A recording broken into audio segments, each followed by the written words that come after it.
Hello friend, welcome to my channel Aryan क्लासीसनी अंदर हूँ तमाम धोरण 11 कॉमर्सना विद्यार्थीओનું हार्दिक स्वागत करूँ छूँ। चलो विद्यार्थी मित्रों, आपणे तमारी द्वितीय वार्षिक परीक्षा तमे जोई शको छो 2024 અને 25। ओके, धोरण 11 विषय नामाना मूल तत्वों अने एनी अंदर पेपरनी अंदर कया जिल्लानुं पेपर छे तो पाटण जिल्ला शाळा परीक्षा समिति तमे जोई शको छो। अने विद्यार्थी मित्रों, आ पेपर क्यारनुं छे तमे जोई शको छो, तारीख 27/1/2025 अने वार सोमवार। ओके, चलो एटले आजनुं लेटेस्ट पाटण जिल्लानुं जे आजे लेवरायेलुं पेपर छे। ओके, कुल गुण 50 अने 2 कलाकनो तमने समय आपवामां आवे छे। तो विद्यार्थी मित्रों, तमे पाटण जिल्लानी अंदरथी पेपर जोता होय तो खास बरोबर छे, तमारा माटे मोस्ट इम्पोर्टंट विडियो छे।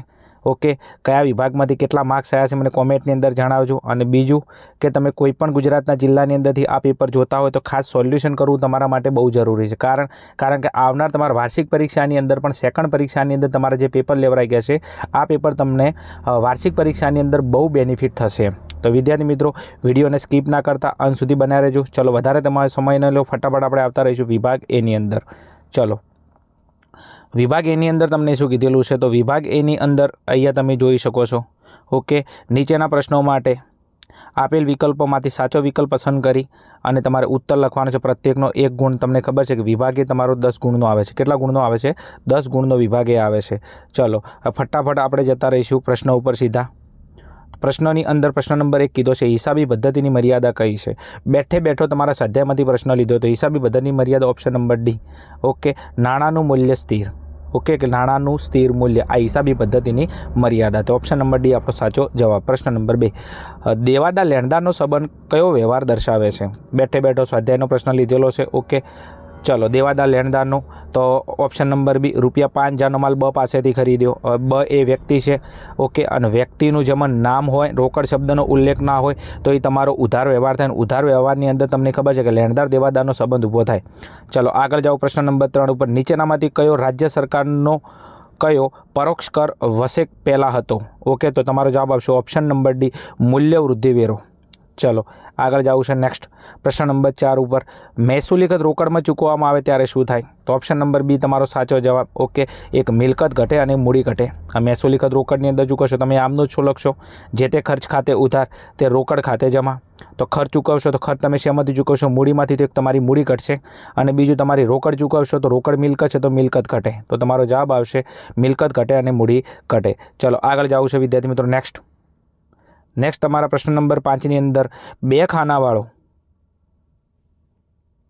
शुं कीधुं छे विद्यार्थी मित्रों तमने के 2 खानावाळो रोकड़ मेल केटली पद्धतिए तैयार करवामां आवे छे? तो विद्यार्थी मित्रों तमारो जवाब आवशे 3। प्रश्न नंबर 6, कोने चोपड़ाओनो राजा गणवामां आवे छे? बैठे बैठो प्रश्न छे। आगळ में पेपर सोल्यूशन कराया था एनी अंदर कीधुं हतुं के तैयार करी लेजो। तो खाता वहीना चोपड़ाने, क्या चोपड़ाने? खाता वहीना चोपड़ाने चोपड़ाओनो राजा कहेवामां आवे छे। ओके, चलो प्रश्न नंबर 7, नामाना सिद्धांतनुं पालन न करवाथी उद्भवेल भूलने शुं कहेवामां आवे छे? तो विद्यार्थी मित्रों ऑप्शन नंबर सी, सिद्धांतनी भूल। जेनी अंदर नामाना नियमोनुं उल्लंघन करवामां आवेलुं होय। ओके, जे भूल थाय एने कई भूल कहेवाय? सिद्धांतनी भूल। मोस्ट आईएमपी प्रश्न छे, तैयार करी लेजो। वार्षिकनी अंदर बी प्रश्नो बैठे बैठो तमने जोवा मळशे। प्रश्न नंबर 8, नीचेनामांथी कयो खर्च रोकड़मां चूकववामां नथी आवतो? ओके, तो ऑप्शन नंबर सी, घसारो। ओके, तमने खबर है कि घसारो धंधानो बिन रोकड़ खर्च है अने रोकड़मां चूकववामां आवतो नथी। चलो आगळ जावुं छे विद्यार्थी मित्रों प्रश्न नंबर 9 पर कया ख्यालना कारणे अर्ध तैयार मालनुं मूल्यांकन तेनी पाछळ थयेल पड़तलना आधार करवामां आवे छे? ओके, तो जवाब आवशे चालू पेढ़ी। कयो जवाब आवशे? चालू पेढ़ी। प्रश्न नंबर 10, हवाला मेलने खाली जग्या तरीके पण ओळखवामां आवे छे? ओके, देशीनामा पद्धतिनो प्रश्न छे। तो हवाला मेलने बीजा अचल मेल तरीके पण ओळखवामां आवे छे। तो आ हतो विद्यार्थी मित्रों तमारो विभाग ए। विभाग ए नी अंदर केटला मार्क्स आव्या छे कॉमेंटनी अंदर कहेजो जो पाटण जिल्लामांथी हो तो एम। चलो एना पछी विद्यार्थी मित्रों फटाफट आपणे आवता रहीशुं विभाग बी नी अंदर। विभाग बी नी अंदर तमने कीधुं नीचेना प्रश्नोना उत्तर 1-2 वाक्यमां लखो। प्रत्येकनो तमने 1 गुण मळवापात्र छे। एमां प्रश्न नंबर 11 थी लईने प्रश्न नंबर 15 सुधी तमने विभाग बी नी अंदर प्रश्नो आपवामां आवेला छे। कोई विद्यार्थी एम कहे छे के मारे एकाउंटनी अंदर 50 मांथी 50 लई शको छो। बाय डिफॉल्ट 50 मांथी 50 आवे कारण के मारा क्लासनी अंदर बरोबर छे 1 नहीं 2 नहीं 3 नहीं 4 5 5 6 विद्यार्थी एवा होय छे जेने 50 नी अंदरथी 50 मार्क्स आवे छे। एनुं कारण ए छे, मुं ए विद्यार्थीने ए ज वस्तु कहूं छुं, विभाग ए अने बी नी अंदर तमारे एक्युरेशन चोकसाई राखवी पड़े। चलो प्रश्न नंबर 11, भूतकाळमां नादार જાહેર દેવાદારની ઘાલખાત પરત રકમ કોના ખાતે જમા કરવામાં આવે છે? હવે ભૂતકાળની અંદર દેવાદાર નાદાર જાહેર થયો તો એની જોડેથી ઘાલખાત પડે, ઘાલખાતની રકમ પરત મળે, પરત ચાલે મળે, એની પરિસ્થિતિ સારી થાય ત્યારે. ઓકે, તો આમનું શું લખશો? રોકડ ખાતે ઉધાર તે ઘાલખાત પરત ખાતે જમા. તો કોના ખાતે જમા કરવામાં આવે છે? તો ઘાલખાત પરત ખાતે જમા કરવામાં આવે છે. ચલો પ્રશ્ન નંબર 12, આંતરરાજ્ય પૂર્તિ વ્યવહાર એટલે શું? આગળ મેં પ્રશ્નપત્ર અપલોડ કરેલા હતા, એની અંદર મોસ્ટ આઈએમપી કીધું તૈયાર કરી લેજો. ઓકે, તો જ્યારે રાજ્ય કે કેન્દ્ર શાસિત પ્રદેશની બહાર જે વ્યવહાર થાય છે, રાજ્ય કે કેન્દ્ર શાસિત પ્રદેશની બહાર જે વ્યવહાર થાય છે, ઓકે, તેને શું કહેવામાં આવશે? આંતરરાજ્ય પૂર્તિ વ્યવહાર કહેવામાં આવે છે. પ્રશ્ન નંબર 13, ઉપલક ખાતાનો ઉપયોગ ક્યારે કરવામાં આવે છે? ઓકે, તો જ્યારે તમારો વાર્ષિક હિસાબનો સમયગાળો આવી ગયો છે અને તમને કાચા સરેઆના બંને બાજુનો સરવાળો સરખો ન મળતો હોય. શું? જ્યારે વાર્ષિક હિસાબનો સમયગાળો આવી ગયો છે અને તમને કાચું સરવૈયું ન મળતું હોય તો કામ ચલાઉ ધોરણે તમે કાચું સરવૈયું મેળવી લેવા માટે જે ખાતાનો ઉપયોગ કરો છો તે ખાતાને શું કહેવામાં આવે છે? ઉપલક ખાતું કહેવામાં આવે છે. એટલે ઉપલક ખાતાનો ક્યારે ઉપયોગ થાય? તો ધંધાની અંદર એક કોઈ ખાતું તમને યાદ ન આવતું હોય, ઓકે, અને કાચું સરવૈયું ન મળતું હોય તો આ બે સંજોગોમાં ઉપલક ખાતાનો ઉપયોગ થાય. એક, કોઈ ખાતાનું નામ યાદ ન આવતું હોય તો ઉપલક ખાતાનો તમે ઉપયોગ કરી શકો, અને બીજું કાચું સરવૈયું સમયસર મેળવી જવા માટે પણ તમે કોનો ઉપયોગ કરશો? ઉપલક ખાતાનો ઉપયોગ કરશો. ચલો પ્રશ્ન નંબર 14, અનામતના પ્રકારો જણાવો. અનામત અને જોગવાઈ બીજા ભાગનું તમારું ચેપ્ટર નંબર 3. અનામતના કેટલા પ્રકારો? તો અનામતના 2 પ્રકારો, એક છે મહેસૂલી અનામત અને બીજું છે મૂડી અનામત. ઓકે, પ્રશ્ન નંબર 15, ICAI દ્વારા ASBની સ્થાપના કયા વર્ષમાં કરવામાં આવી હતી? બેઠો પ્રશ્ન છે, એટલે ચેલેન્જ સાથે કીધું તું, બરોબર છે. આગળ 3 પ્રશ્નપત્ર અપલોડ કર્યો હતો કે તૈયાર કરીને જાજો, પ્રશ્ન હશે નશે, 3 પ્રશ્નો આમાંથી પૂછાય છે. તો ASBની સ્થાપના, ASB પહેલાં એનું પૂરું નામ પૂછાય છે એકાઉન્ટન્ટ ઓફ સ્ટાન્ડર્ડ બોર્ડ. એની સ્થાપના ક્યારે? તો એની સ્થાપના કરવામાં આવી હતી 21 એપ્રિલ. ક્યારે? 21 એપ્રિલ 1977ની અંદર ASBની સ્થાપના કરવામાં આવી હતી. ઓકે, ચલો એના પછી વિદ્યાર્થી મિત્રો આગળ જાવ છે વિભાગ Cની અંદર. વિભાગ Cની અંદર ફટાફટ પ્રશ્ન નંબર તમને 16 આપેલો છે, જોઈ શકો છો.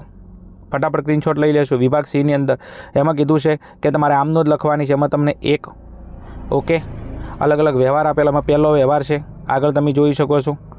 વ્યવહારની અંદર તમને એક આ વ્યવહાર આપેલો છે અને આ વ્યવહાર, એટલે તમને 3 વ્યવહાર આપેલા છે. નોમની તમારે આમનોંધ લખવાની છે. ચલો એના પછી નેક્સ્ટ આગળ જવું છે પ્રશ્ન નંબર 17 ઉપર. ચલો પ્રશ્ન નંબર 17ની અંદર શું કીધું છે? તમારે ખરીદ નોંધ તૈયાર કરવાની છે. 1, 2, 3 અને 4 4 વ્યવહારને આધારે તમારે ખરીદ નોંધ તૈયાર કરવાની છે. ચલો આગળ જવું છે એના પછી નેક્સ્ટ વિદ્યાર્થી મિત્રો પ્રશ્ન નંબર 18 ઉપર જવું છે. 18ની અંદર નીચેના વ્યવહારો પરથી અમરના ચોપડે ખાસ આમનોંધમાં લખો. એમાં 1, 2 અને 3 વ્યવહારના આધારે તમારે ખાસ આમનોંધ લખવાની છે. એકદમ ઇઝી છે, આવડે એવું છે. ઓકે, 3ની અંદર 100 વાતની એક વાત આમનોંધનો ઉપયોગ કરવાનો છે. ચલો એના પછી નેક્સ્ટ જવું છે વિદ્યાર્થી મિત્રો વિભાગ Dની અંદર. ચલો વિભાગ Dની અંદર તમને શું કીધું છે કે નીચે આપેલા પ્રશ્નોના માગ્યા મુજબ દરેકના તમને 3 ગુણ, પ્રત્યેકના દરેક તમારે 3 ગમે તે પ્રશ્નો લખવાના છે, પ્રત્યેકના 4 ગુણ મળવાપાત્ર છે.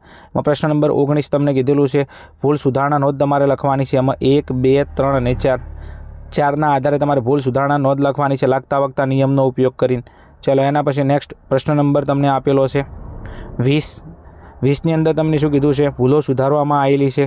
ઓકે, એટલે ભૂલ સુધારણા નોંધનો પાછો પ્રશ્ન છે. એમાં 1, 2, 3 અને 4 આ 4ના આધારે ફરી તમારે ભૂલ સુધારણા નોંધ લખવાની છે. ઓકે, ચલો એના પછી તમને આપેલો છે પ્રશ્ન નંબર 21ની અંદર તમને શું કીધું છે? ઓકે, તો તમારી લેણી ઊંડી દેવી ઊંડીના હિસાબો છે. ઓકે, તમારે બંને પક્ષકારના ચોપડે આમનોંધ લખવાની છે. ખરીદનાર અને વેચનારના ચોપડે આમનોંધ લખવાની છે. એના પછી નેક્સ્ટ વિદ્યાર્થી પ્રશ્ન નંબર 22. ઓકે, તમારે ફરી પાછી નીચેના વ્યવહારની નોંધ અકબરના ચોપડે લખવાની છે. એમાં 1, 2 અને 3 અને 4 વ્યવહારો આપેલા છે. 4 વ્યવહારના આધારે તમારે ફરી પાછી આમનોંધ લખવાની છે. ચલો એના પછી નેક્સ્ટ વિદ્યાર્થી મિત્રો આવતા રહીશું ફટાફટ આપણે વિભાગ Eની અંદર.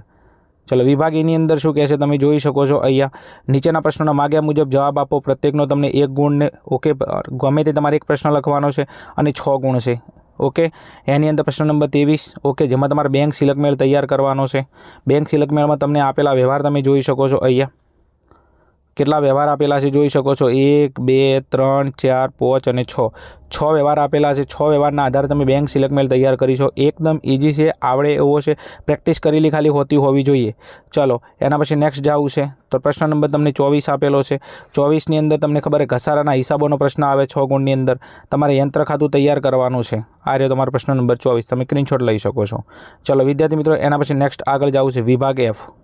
હવે વિભાગ એફની અંદર તમે જોઈ શકો છો, અહીંયા તમને ખબર છે કે નીચેના પ્રશ્નોના માગ્યા મુજબ જવાબ આપો. તમને ખબર વાર્ષિક હિસાબનો એક જ દાખલો આવે છે.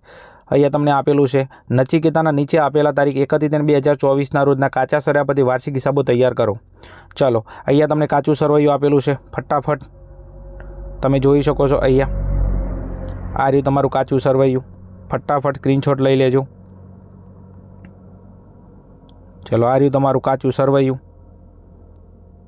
ઓકે, ચલો અને આ રહ્યા તમારા હવાલા. કેટલા હવાલા છે તમે જોઈ શકો છો અહીંયા. તો 1 2 3 4 5 અને 6 હવાલા આપેલા છે. ઓકે, અલગ અલગ તારીખ. આ હવાલા અને કાચા સરવાળાની બાકીઓના આધારે તમારે વાર્ષિક હિસાબો તૈયાર કરવાના, જેમાં વેપાર ખાતું, નફા નુકસાન ખાતું, પાકું સરવૈયું તૈયાર કરી અને તમે 11માંથી 11 ગુણ પ્રાપ્ત કરી શકો છો. દાખલો તમારા સ્વાધ્યાયમાંથી બેઠે બેઠો પૂછેલો છે. ચલો આ હતું વિદ્યાર્થી મિત્રો તમારું પાટણ જિલ્લાનું એકાઉન્ટનું પેપર. પેપર કેવું ગયું બરાબર છે કોમેન્ટની અંદર કહેજો. અને મળીશું આવા જ કોઈ પ્રશ્નપત્રના સોલ્યુશન સાથે. ત્યાં સુધી જોતા રહો અમારી channel Aryan classes. Okay, thank you. જય હિન્દ, જય ભારત, તથાસ્તુ.